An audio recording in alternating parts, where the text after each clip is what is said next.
Get ready for a journey to the past, where mysteries were darker and questions remained unanswered. In the 1980s, an unusual and desperate practice emerged in the United States. Missing children advertisements printed on milk cartons. Photos of innocent faces left indelible marks on collective memory. The first to appear were Johnny Gosch and Eugene Martin, boys who disappeared while delivering newspapers. Their stories shocked the nation and sparked an unprecedented wave of awareness. In March 1985, about 700 of the country's 1,600 independent dairies adopted this practice, hoping to bring these children back to their families. But what happened to Bonnie Lohman? Why does her disappearance continue to haunt so many minds? Join us as we unravel the secrets behind these distressing images and explore the relentless struggle against time and oblivion. A father's desperation became evident when he received a photo of his 3-year-old daughter, where her image appeared on thousands of milk cartons, accompanied by enigmatic phrases and curious details. There was no ransom demand, and the authorities were not alerted to a kidnapping, at least not in the conventional sense. This narrative takes place in the 1980s in the United States. The story involves Bonnie Lohman, the well-known milk carton girl. We will explore all aspects of this criminal story. At that time, the commercialization of the first mobile phone, a precursor to modern smartphones, was beginning, along with the emergence of the first personal computer. However, police technology was still a step behind. At that time, there were no Amber Alerts, the famous system that quickly informs the public about child disappearances through collaboration between security agencies and media outlets in various countries. Tracking methods relied on global positioning systems, GPS, which were still used only by the U.S. Department of Defense. To make matters worse, there was a legal gap regarding child disappearances, different from cases involving adults. Authorities used to wait up to 72 hours for a report to be taken seriously and for investigations to begin. This was because many of these situations were considered internal family problems rather than kidnappings, especially when involving custody disputes or divorces. This approach changed drastically in 1979 when a 6-year-old child named Etan Patz disappeared in Manhattan, New York, while heading to a school bus stop just 2 blocks from his home. He was officially declared dead in 2001, and in 2017, 38 years after the crime, a man named Pedro Hernandez was convicted of his kidnapping and murder. This case shook the pillars of the White House and motivated President Ronald Reagan to declare May 25th as National Missing Children's Day, commemorated since 1983. Etan's image was one of the first to appear on milk cartons sold in supermarkets, but he was not the only one. Several other cases, such as those of Johnny Gosch, Eugene Martin, and Adam Walsh, were also featured on the packaging, highlighting the sad reality of missing children in the United States. In the 1980s, many individuals who had disappeared, either by running away or being kidnapped, were surprisingly still alive. Countless questions remain unanswered, and many families still suffer from the loss of their loved ones. But how did this occur?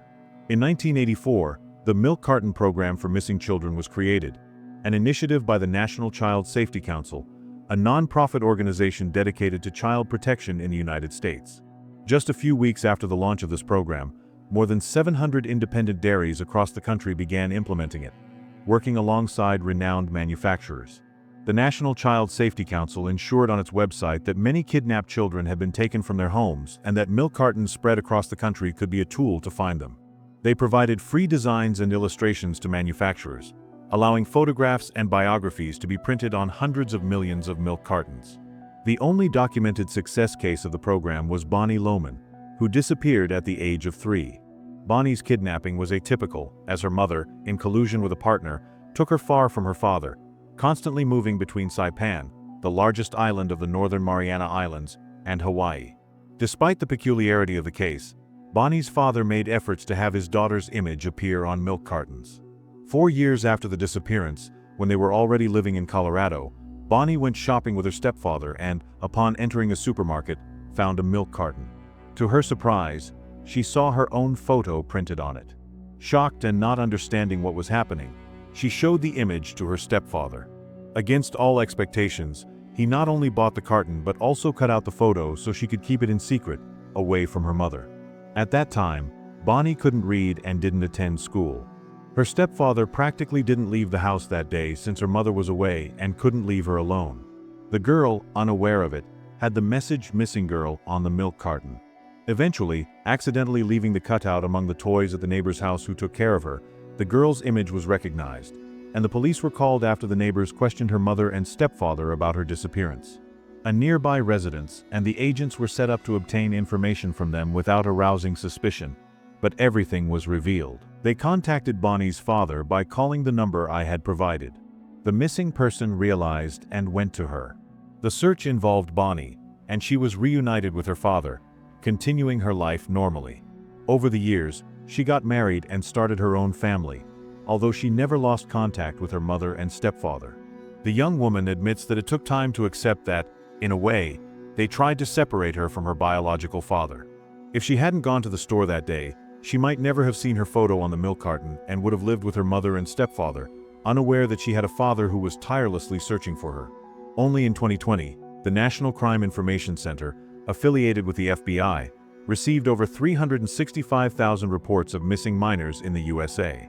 This number does not represent the number of missing children, but rather the sum of related incidents, which may refer to the same person reported on multiple occasions during their disappearance. The global scenario does not differ much from what is indicated by the International Center for Missing and Exploited Children. In Australia, it is estimated that 20,000 children go missing annually. In Canada, the number is about 45,000. In Germany, about 100,000. In India, 96,000. In Jamaica, the number increased to 980,000 in 2015. In Spain, 20,000.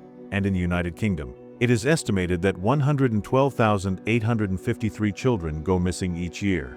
Since the milk carton program for missing children began, the National Child Safety Council of the United States has launched similar strategies, using paper bags, plastic bags, brochures, and posters, as well as telemarketing efforts and sending information along with telephone bills.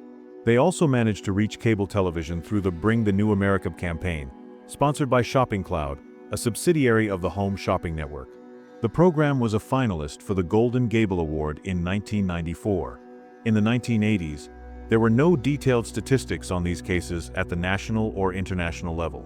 Although the milk carton program for missing children in the USA was insufficient to solve these crimes, it helped draw attention to the issue. One of the consequences of this initiative was the approval of the Missing Children's Assistance Act in 1984, thus filling an existing gap. Among the criticisms the milk carton program received, the following stand out.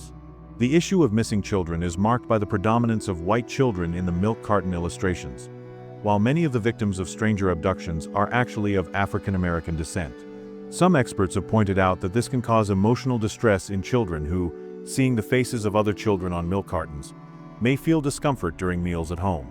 Bonnie Lohman's life ended on an optimistic note amid so much darkness, and this is due to a milk carton she picked up from a supermarket shelf, as well as a stepfather confident in her future. If you enjoyed this video, take the opportunity to leave a like and subscribe to our channel. Every subscription and comment is crucial for me to continue producing interesting content for you. I greatly appreciate your support and look forward to seeing you in the next video.